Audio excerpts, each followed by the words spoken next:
Good afternoon, everyone. Welcome to the Williamsburg City Council work session of March 6th.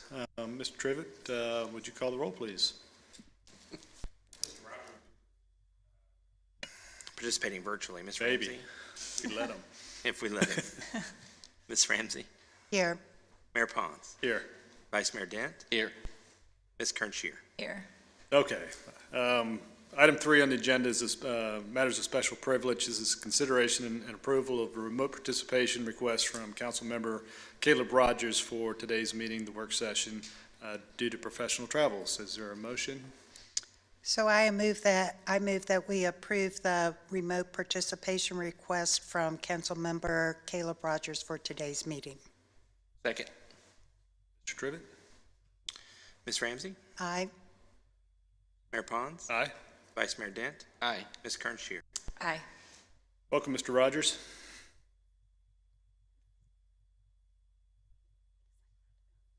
I think he's there.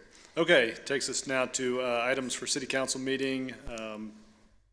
Council preview, Mr. Trivett? Have it up here one second. All right, so we sort of have a full agenda for Thursday. Under public hearings, our first one is to consider the city's voting precincts and a possible realignment of those. We have a public hearing on the newly completed ARB design review guidelines. We have, under unfinished business, the execution of the interim agreement with Henderson for the police station project. We have a contract for year-round event management services. Under new business, we have the Arts Council asking for the approval of the placement for the Daughters of American Revolution 250 Patriots marker in Bicentennial Park, as well as the Arts Council's request to approve a funding award for a mural to be installed in Midtown Row. And then we have the possible participation in an opioid settlement agreement, or I guess it's a settlement, with the state. And then the last item under new business is the appointment of Dusty McKay as the new clerk of council. Okay, thank you very much. Any questions for the city manager? All right, takes us now to public comment. It's an opportunity for anybody in the audience who's with us to come forward and offer any comments to council. And if you wish to do so, please state your name and address. Seeing none, we'll close the public comment portion of the meeting and moves us now to background presentations and discussions. And first we have presentation and discussion for the planned and funded capital project to install a roundabout at Monticello Avenue. Mr. Small, welcome. Thank you, Mr. Mayor, member of council. Today we're here to talk about the Monticello Avenue, Richmond Road, Lafayette Street roundabout project.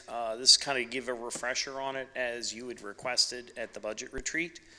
I'll give you a little bit of background timeline of how the project came to be. And then I've been asked my colleague, Carol Collins from Kimley Horn, to come up and talk to you a little bit about what is a roundabout, why do they work, and why does a roundabout work in this particular intersection. And then we'll kind of talk through some of the next steps for this project to go forward.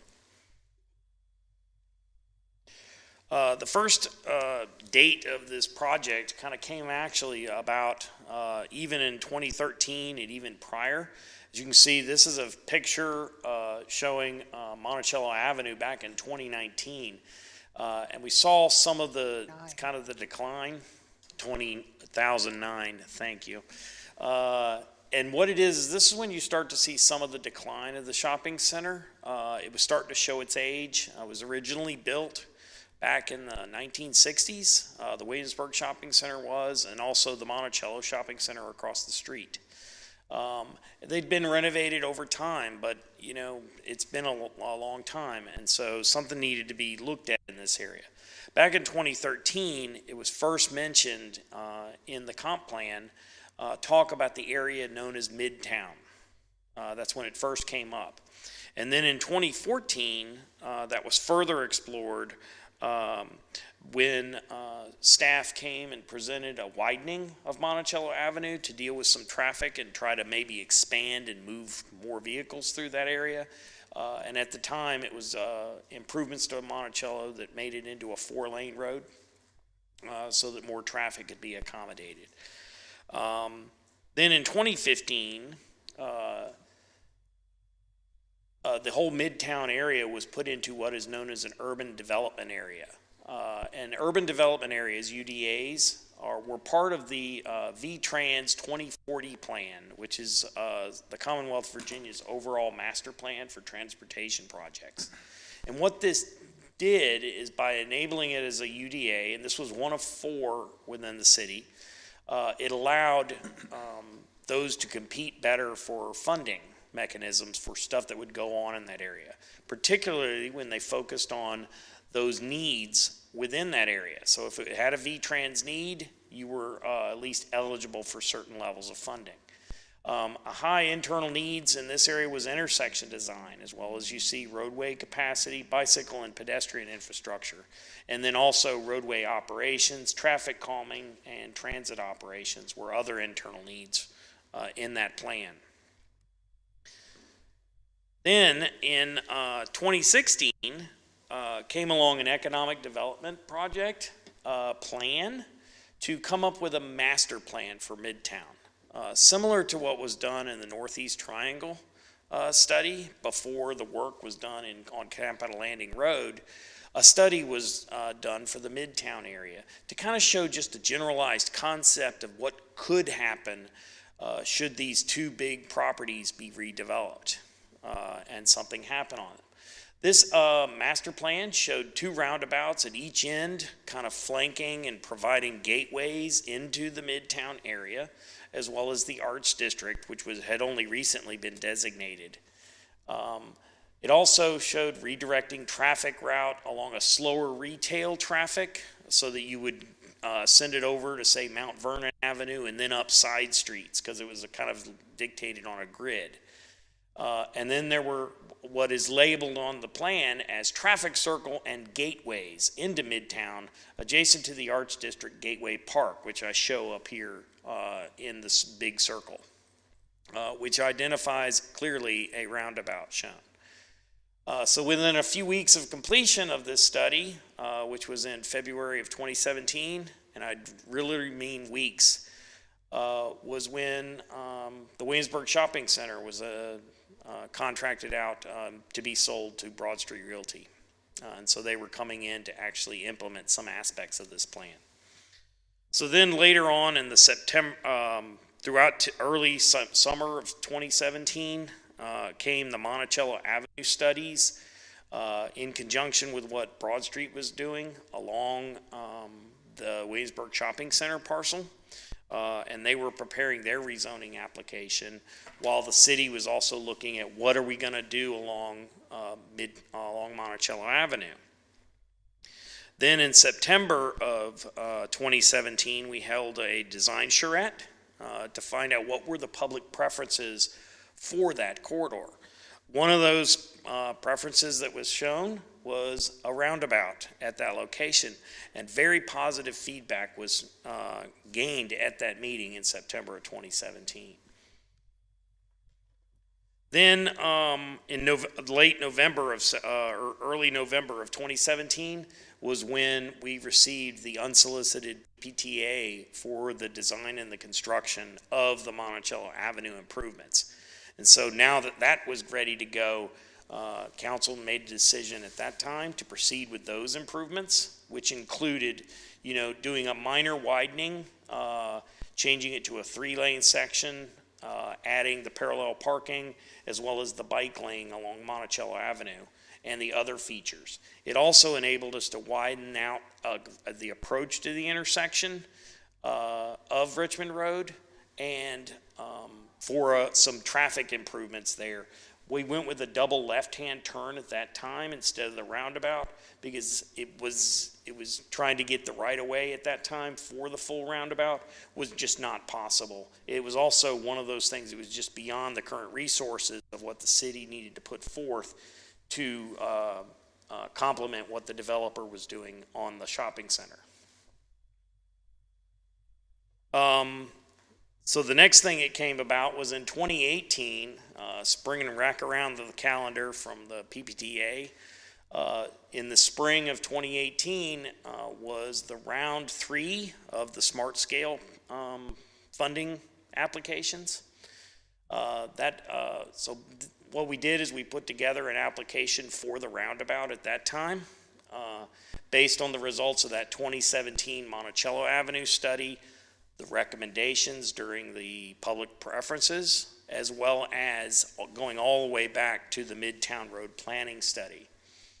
Right before the applications were due, City Council passed Resolution 1808, authorizing application for the funds and to proceed with administering the project should funds be awarded. Once that project application went forth the following year, the Commonwealth Transportation Board awarded projects. One of those was the Monticello Richmond Road roundabout, with $6,381,090 awarded for that. This project is 100% federal funds, and there is no local match required unless we want to do something extra in that's outside the original scope of work. So that's kind of the overall timeline of what went on. And then these funds that were awarded were for the back end of what they call the 6-year improvement program. Since this was 2018, these funds were awarded to begin in fiscal year 24. So that's why it's coming up now. Now I'd like to ask Carol to come up and tell us a little bit about more of the details on roundabouts. Thanks, Aaron. Mr. Mayor, ladies and gentlemen, City Council, thanks for your time this afternoon. Just to go over what is a roundabout, sort of what are some unique components of a roundabout. For VDOT, it's one of what is identified as an innovative intersection, sort of an alternative, if you will, to traditional, conventional four-way stop or signalized intersection. So that's innovative component designation of this type of traffic control measure. As it relates to the roundabout itself, when it comes to control and entry, if you can see on your handouts, it's yield control. So vehicles approach, they double check if other vehicles are in potential conflict, it's a yield condition, and then they're able to enter the travel lanes going through the roundabout. So it's all yield controlled. From an operational characteristics, one thing, particularly when considering a multi-lane roundabout, is the vehicles are sorted by their destination. As they come to the approach, they understand if they're trying to go through the intersection, it's got the striping necessary to indicate you can go through with the appropriate laneage, or if the intent is to make a left, the pavement markings are there. There we go. So if you see, kind of up here, if a vehicle southbound approach on Richmond Road were to go through, continue on southbound or make a left on the Lafayette, it would be on the inside lane. If it's trying to continue through or make a right on the Monticello, it would be in that outside lane. So it knows which lane to get in as it's approaching the intersection. What this does is it helps minimize the potential for weaving maneuvers occurring within the circulatory roadway of the roundabout in and of itself. Deflection, so there's larger entry angles as you look at the splitter islands and how it kind of creates that deflection as a vehicle is approaching the roundabout. It almost orients the vehicle away from the direction it may be intended, either rather than going straight through or positioning itself traditional perpendicular to the intersection, sort of oriented away. Helps to control the speed of that vehicle. It's right off the bat controlling that speed as it enters the roundabout in and of itself. Circle diameter, typically the roundabouts are intended to be smaller, so you have a slightly smaller footprint. We'll talk a little bit about what a traffic circle is or a rotary next, but it's going to be typically smaller than either of those two features. So, and that also helps with traffic operations and again the speed component of the vehicles traveling through there.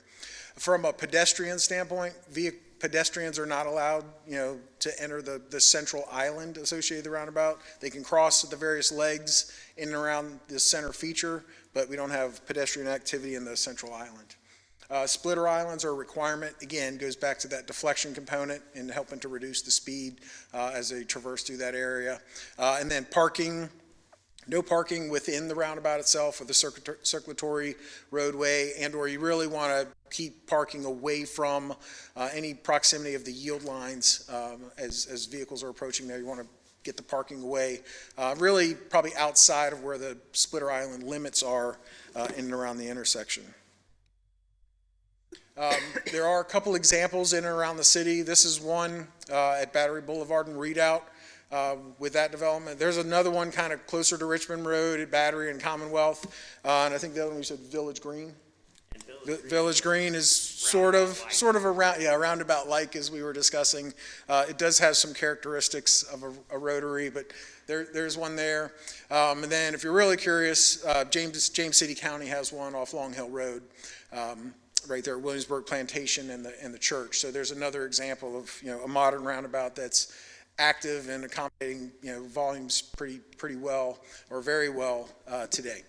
And so we talk about comparison between a roundabout, modern roundabout, and a traffic circle or a rotary. Here's an example of a traffic circle slash rotary.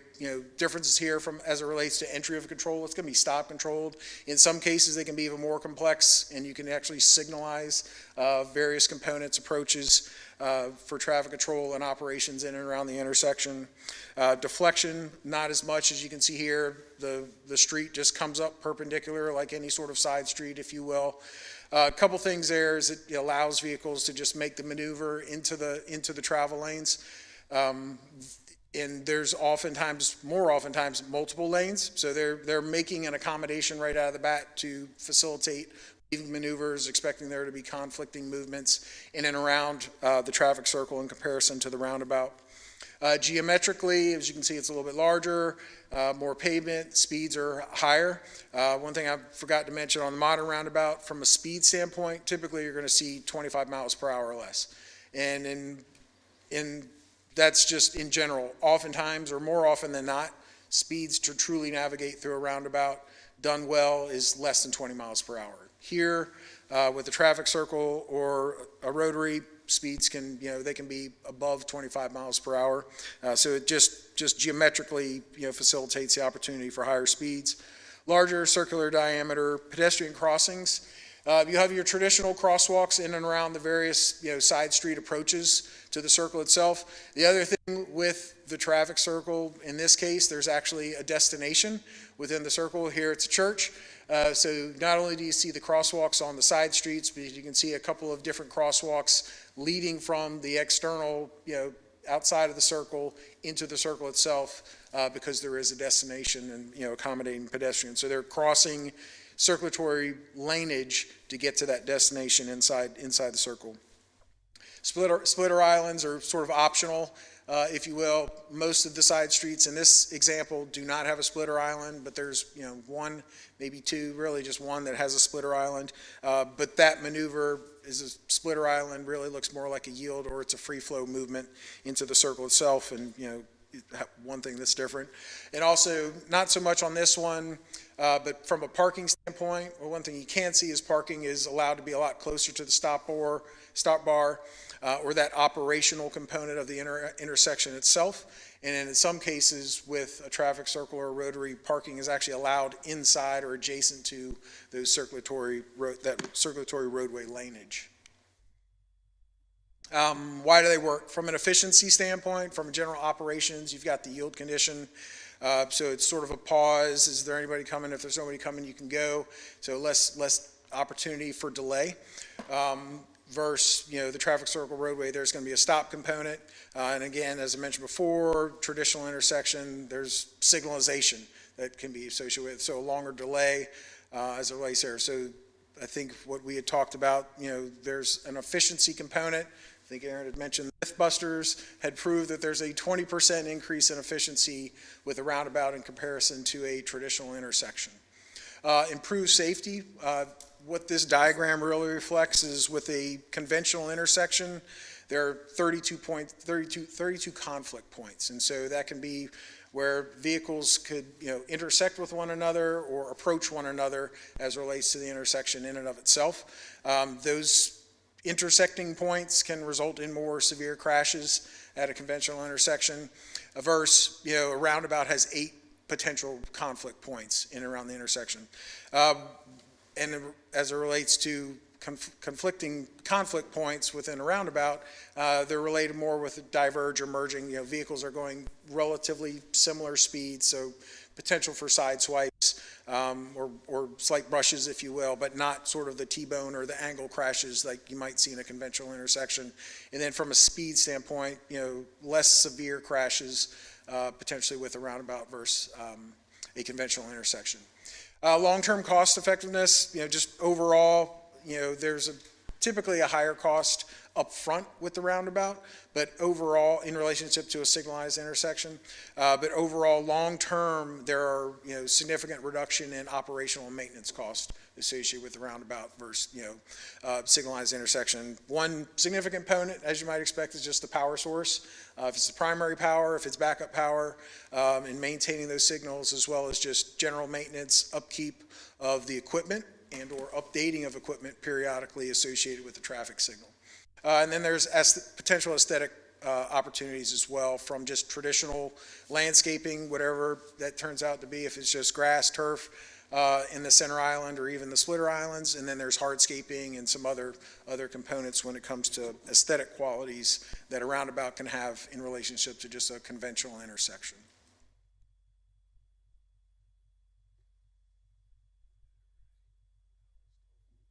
What we have here is a you want me to stop? video that VDOT's put together on roundabouts. Now, go ahead. The Virginia Department of Transportation, VDOT, in its commitment to improving safety and mobility for all road users in Virginia, presents Innovative Intersections and Interchanges. The roundabout is one type of innovative intersection.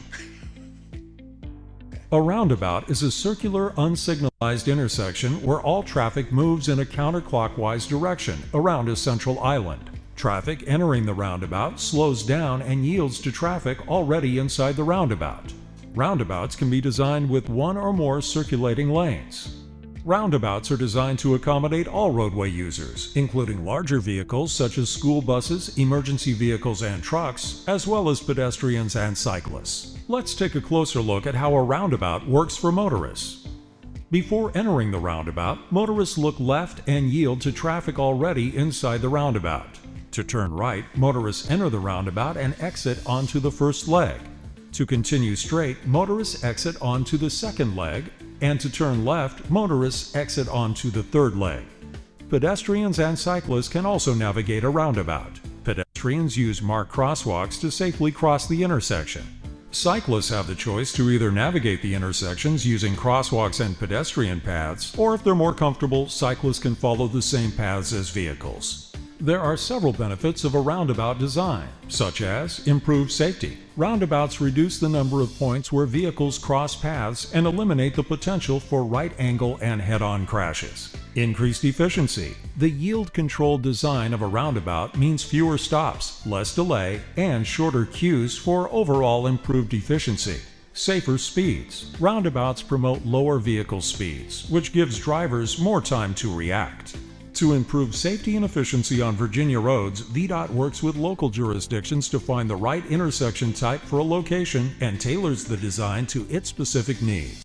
To learn more about roundabouts and other innovative intersection designs, visit VDOT's website at www.virginiadot.org/innovative intersections.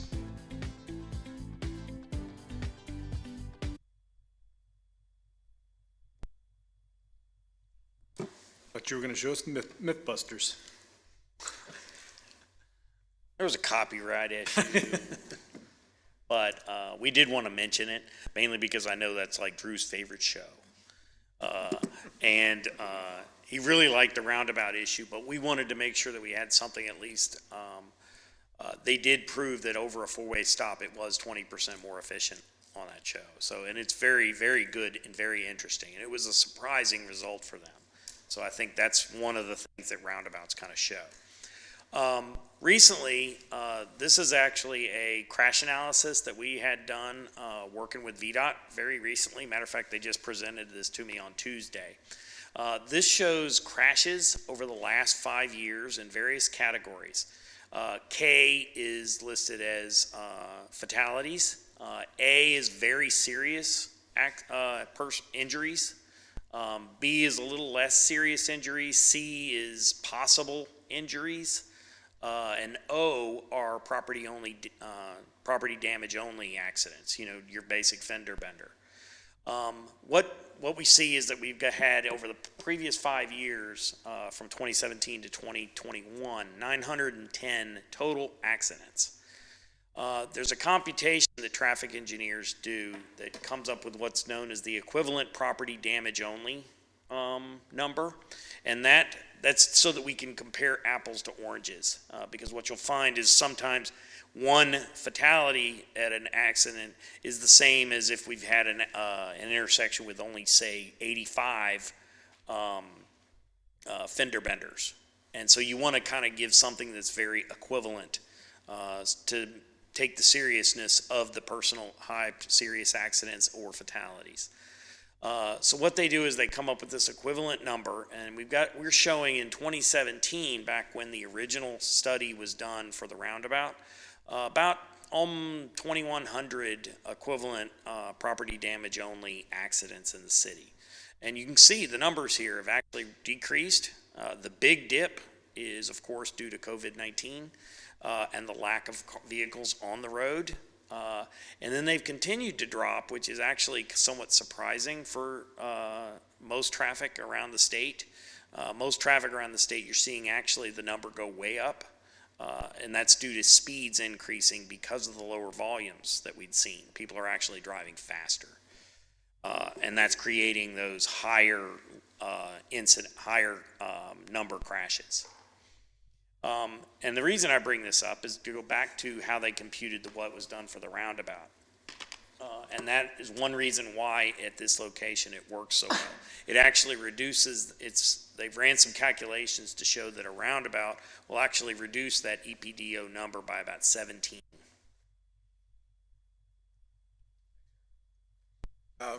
So, why does it work here? One thing that Aaron pointed out, is the potential to reduce crashes, 17 crashes with the use or implementation of a roundabout versus a conventional signalized intersection. Also, using the roundabout for traffic control is the ability to handle the daily and peak traffic conditions. So today, recent counts is Richmond Road, the north leg, is about 15,000 vehicles per day. Monticello is about 13,000 vehicles per day. Richmond Road south of the intersection is about 8,300. And then Lafayette is about 7,800 vehicles per day. And just, ballpark 10% of those daily volumes occurring during the peak. The laneage, the capacity anticipated with the roundabout can accommodate that volume of traffic very well all day long. And so the 10% is really, the calculation was really about 9%, but regardless, 10% of daily traffic in the volumes that would be going here, even with a slight directional distribution, the roundabout as a traffic control measure can handle those traffic characteristics very well. From an operation standpoint, as I mentioned, it can handle the sheer volume of traffic.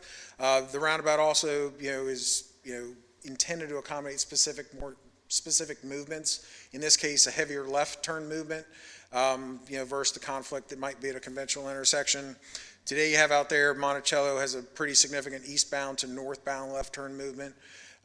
So roundabout can handle that relatively easy. And that's a combination of the approach volume associated with Richmond Road or Lafayette and what might be a conflict for that movement being able to occur. So it's intended to accommodate significant left turn movements, get those out of a conventional intersection. So because why? Because everybody's making a right turn when it comes to a roundabout.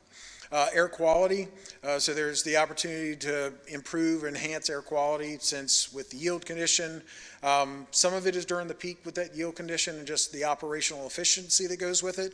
And then a lot of it comes with the off-peak. So the other 22 hours of the day, the vehicles aren't having to come to a complete stop. They aren't idling at a signalized intersection. So there's the opportunity with the vehicle, sort of roll, check, yield condition, less idling time at the intersection. And as mentioned before was the aesthetics component. And then again, so between landscaping, hardscaping, there's also the opportunity if there's, desire for art or sculptures in the island in and of themselves. The other component with the roundabout, which you might often see, is that it helps to create or define an area. It can be a gateway into a particular location in and around the city. So there's a lot of aesthetic components as well that can come with a roundabout in comparison to just a conventional signalized intersection or four-way stop. I'll turn it back over to Aaron. Our next steps on this project are, as I mentioned before, the CTB awarded the funding at the back end of the 6-year improvement plan. So now that funding becomes available on July 1. And right now the schedule begins starting design in December. So at the end of this calendar year and into the middle of the fiscal year. Typically, these roadway construction projects, especially the federal projects, they work in 3 phases. We have a preliminary engineering phase, a right-of-way and utilities adjustment phase, and a construction phase. And of these 3 phases, the preliminary engineering is what we would typically say the design. You know, that's where the engineers are trying to figure out, run the numbers on the traffic, run the numbers on drainage, and look at all aspects of how this project is going to impact the existing environment. And what do we solve to come up with the construction plans or a method that we can get around those issues. That's also the time when we run through a lot of our environmental studies, and so you start that pre-permitting process and get through that whole overall thing. That takes about a year to get through all of the approvals and necessary to go to the next stage, which is what we call the right-of-way phase. But that's not just property acquisition, easements. It also means that's also the time when we do our utility adjustments. So if there's any conflicts with, say, you need to put in a storm sewer in this one location, but now the water line that's existing is in the way. Or you can make other improvements. For our Lafayette Street project and our Capital Landing Road project, the right-of-way and utility phase is when we do a lot of underground wiring. We don't have that necessarily in this project. And then that also takes usually about a year. It depends on a lot of different things, mainly property acquisition and how long that can take. The next phase, after all of that's ready to go, is you put it out for construction. That's the bidding phase, award by council and VDOT, and then start of the actual construction. And that usually also takes about a year total. Sometimes longer for bigger projects, sometimes shorter for smaller projects. But generally, it's a 3-year process from start to finish. Sometimes it takes longer, like on Capital Landing Road. So, and with that, we were ready to take your questions. Well, thank you, Mr. Small, and thank you, Mr. Collins, for being here to help with the presentation. You know, outside of being a creature of habit and 4-way intersections and just the novelty of roundabouts, I can see the vision here, and I can understand kind of what you talk about in terms of efficiencies. I think it makes perfect sense, you know, the throughput and the safety aspects of a roundabout versus a 4-way intersection, particularly when you look at the one diagram where you talk about all the conflict points. I mean, it's strikingly obvious that there's a whole bunch less. I think, so from a traffic perspective, I think I'm okay with it. Maybe talk a little bit more about the benefits of a roundabout as it relates to pedestrians and bicycle passage. It would seem to me that, you know, and I've seen people standing in front of Staples coming into town trying to play Frogger to get across 6 lanes of roadway and a bike lane. I mean, it's challenging, but a roundabout, it looks to me, would give you kind of a safety zone in the middle of that. That is correct, and that's actually the biggest advantage. Another thing, as you're crossing those pedestrian areas, the pedestrian only has to look in one direction. You know, when you're crossing a 2-lane road, you're looking left and you're looking right to find that Frogger gap, right, that you can get across the road. Whereas on the roundabout, you're really looking in one direction. what's coming in off the ring road that could come into me from the left. And then once you cross to the median island, okay, what's coming in from the right as I cross the next lane? And so it does make it a lot safer to find those gaps that you need to get through. And I would imagine it's maybe safer for bicyclists as well. And part of the reason that is it's the speed. Typical speeds through a roundabout are about 15 miles an hour, anywhere between 15 and 20, but usually it's closer to 15. I mean, I've tried to go through the roundabouts out on Battery Boulevard, see how fast I could do it. It's not easy, and you can't do it very fast. Sure it is. Pat can get up on two wheels as he goes around. Okay, well, and so those, I think, those are my general concerns, and I understand the timelines in the next steps of the project. So I don't have any further questions at the moment, Mr. Vice Mayor. Yeah, thank you for the presentation, and obviously we've seen some of this information on roundabouts previously with other potential projects.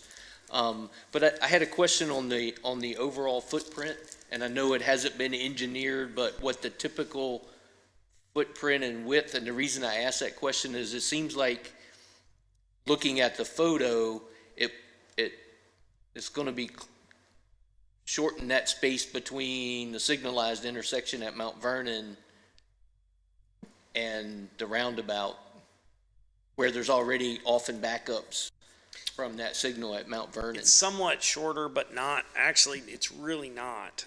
And the reason is, let me back this up again. If you see right now, the distance is about where the crosswalk is. And you can see the crosswalk underlying. And the roundabout is shifted a little bit to the south of the center of the existing intersection. And part of that is to provide that added space.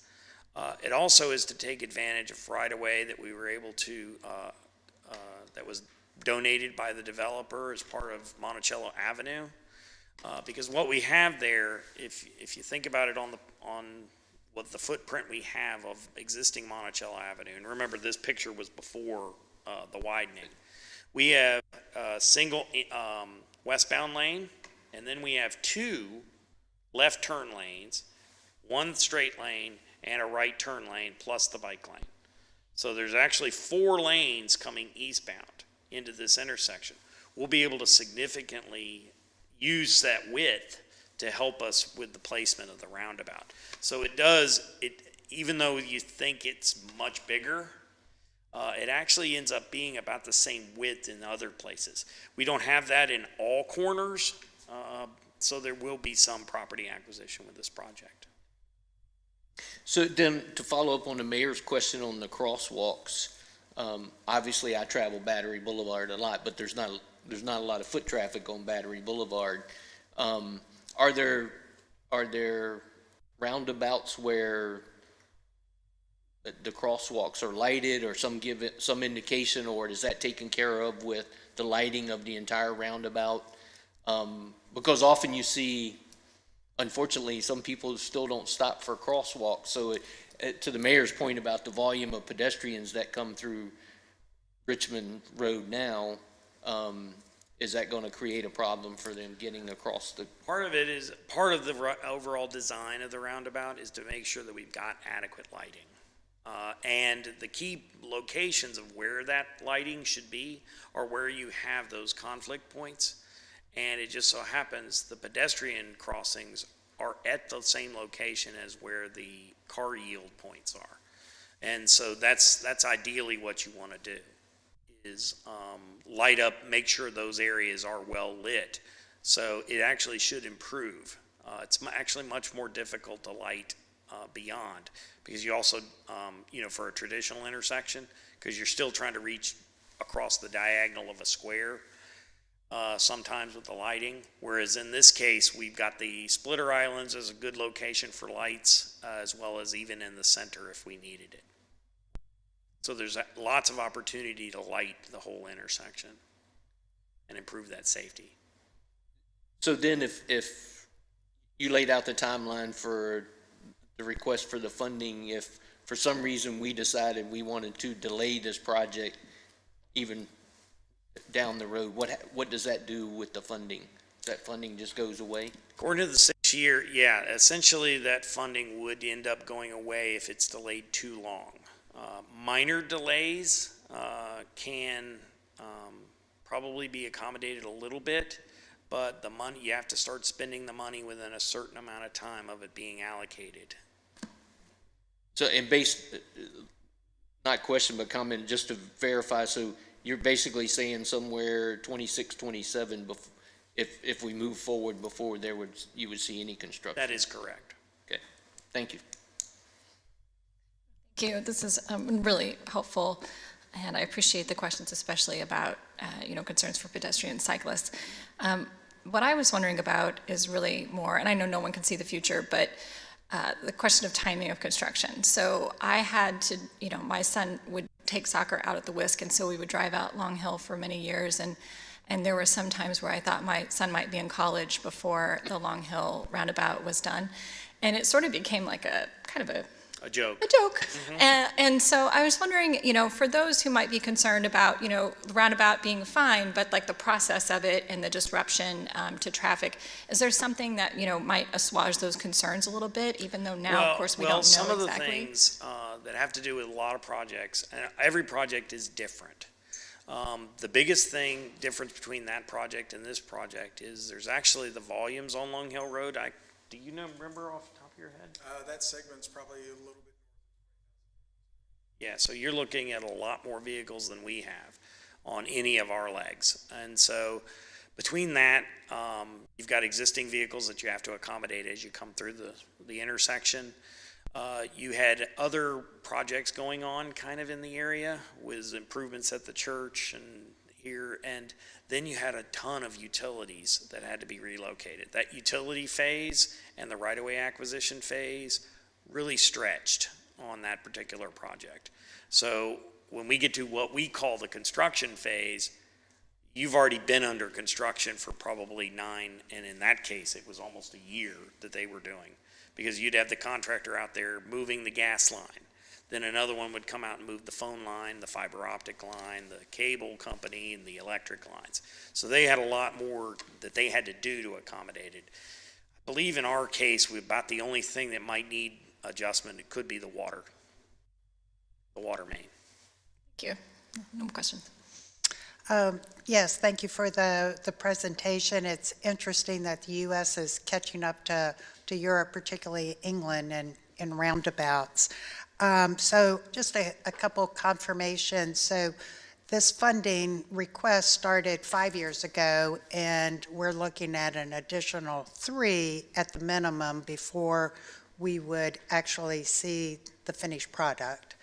And so if we decided not to go ahead or wanted to look at something different, not only would it be an irresponsibility, in my view, of just not taking advantage of those $6 million funds, but it would be another probably 8 to 10 years before we would see any kind of improvement at that intersection. And I did ask VDOT this question. If this project were to cancel, it would probably not we would not be able to apply probably for a similar project at this location until, I guess, maybe everybody forgets that we canceled it, which could be a while. But it would not hurt us on other projects at other locations. But it would be one of those things where once it's gone, it's gone. Yeah. And it's not money that can be transferred either. That's what a lot of people think. Well, don't spend it there, spend it over at this other intersection. We're not able to do that. This money was allocated from the CTB specifically for this project, based on the benefits and the volume of this particular project. And just to reiterate that, all of the funds are coming in from the Fed, so we're not having to match or put any money into the project from the city's budget. That is correct. And I also found it a little interesting that this was the most favorable proposal from the charrette in 2017, even before roundabouts became sort of accepted and as they're becoming now. I think we've all seen articles about the growth of roundabouts and their sort of, I wouldn't want to say popularity, but acceptance and their use really all over the country. So I did have one question about the bicycle. So I wasn't exactly sure whether, with the roundabout, are the bicycles suggested to get off and go across the to walk your bike across the crosswalk, or to ride on the edge, or? If you listen, there was a careful section in the VDOT video that says it actually gives the option Right. for, depending on the experience of the cyclist. If you're a cyclist like our former planning director, who's pretty good at it, he would go into the roundabout on the ring road just as a vehicle. And even though he's a bicycle, he's moving at about the same speed as the vehicle. So because of the speed, it actually is pretty safe to ride in there. But if, you're not so experienced, then you have the ability to actually use the sidewalk and the crosswalks. Okay. So. I get off my bike at College Corner, so you can sort of tell what I do. You're pretty brave there. But anyway, thank you. Mr. Rogers, any comments, questions? Yes, thanks, Mr. Smalls, Mr. Collins, Councilman Ramsey. I've been thinking about College Corner as we discussed this, but that would be difficult to put a roundabout there for a number of reasons. Aaron, I wanted to quickly ask, you had mentioned a figure as it related to what I think is the strongest piece in favor of a roundabout, which is the increased safety. And that was 17. It reduces EPDO by 17. Was that 17% of that equivalent number? 17 EPDO crashes. So what it is Okay. it's an equivalent of 17 crashes a year versus the current traffic signal. Okay, so that would be a reduction then from what we last have, which is 2021 number of 706. Well, actually, it's probably based more on the 2017 number of the 2,100 or so EPDO accidents. Okay, all right. Thank you for clarifying that. The second piece was, and I know that we're not yet in the design phase, but in some of the schematics of the roundabout, like the one behind me right now, it looked like some of the largesse of the actual circle cut into a portion of the gas station that sits next to this intersection. And I know I use that station, and I was wondering how the process works with notifying the people there and finding an adequate solution as that turn into the gas station, that turn out onto what is now the four-way intersection could be altering to their business if it's cutting into that roadway, if you will, within the gas stations. I'd have to leave that one up because that's a particular instance of that particular property. But that is one thing that will definitely be looked at during that design phase. Okay. And then lastly, Long Hill Road's been mentioned a good amount of times. It was frustrating, the length of it, but I drove by it the other day to go to Old Town and really was surprised at how it is a much quicker route now with the construction being done or almost done.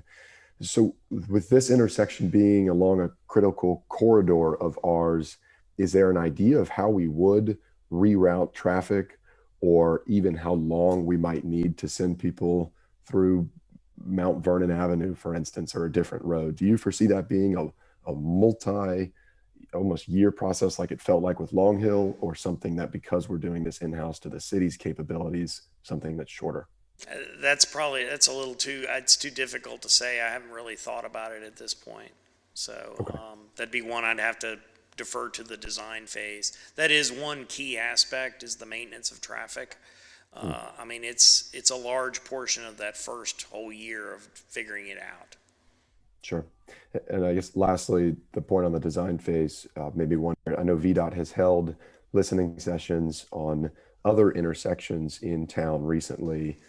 I assume they would be doing the same in around that December timeframe with businesses or residences in the area. I'm sorry, I missed the question.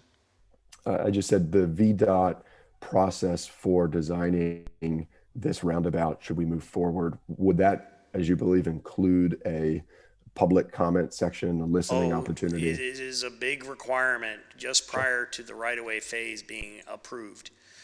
It's towards the end of what we call the preliminary engineering phase, but it's definitely requires a public hearing and/or some kind of public involvement components.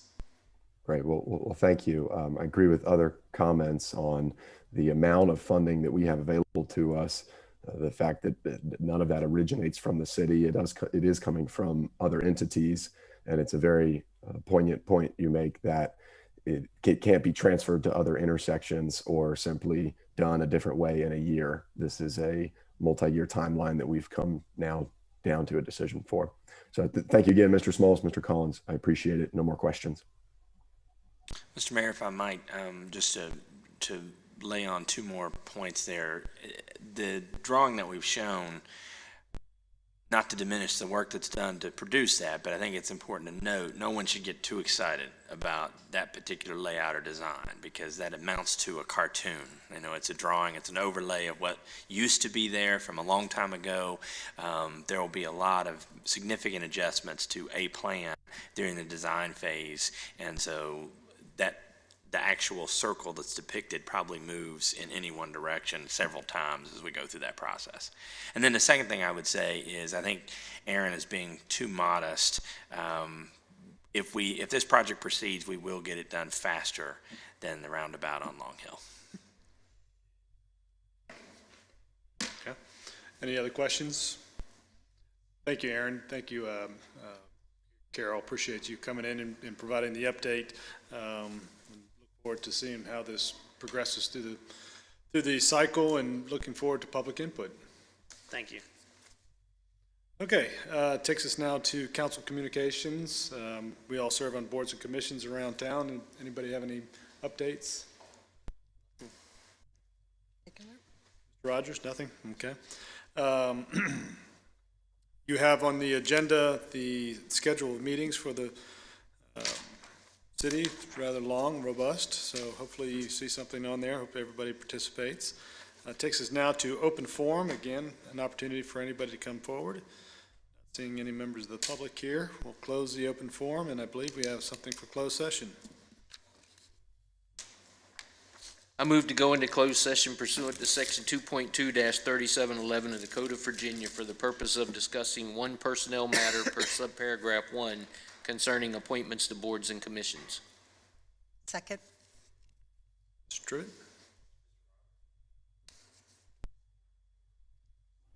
I think he said I aye. think he heard you. Aye. Aye. Aye. Aye. Aye.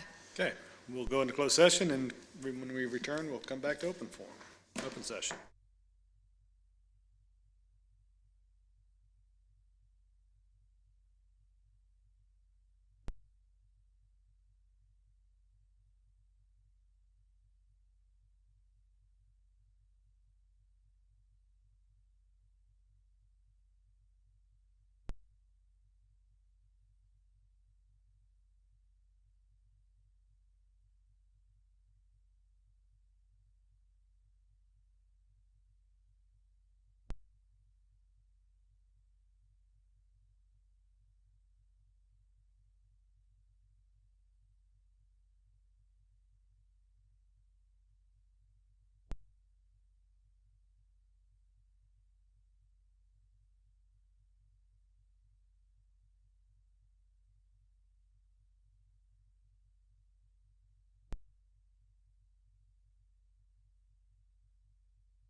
Back in open session. I move to approve the certification of a closed session pursuant to Section 2.2-3712 of the Code of Virginia. Second? Aye. Aye. Aye. Aye. Aye. Is there a motion to adjourn? I move that we adjourn. Second. Aye.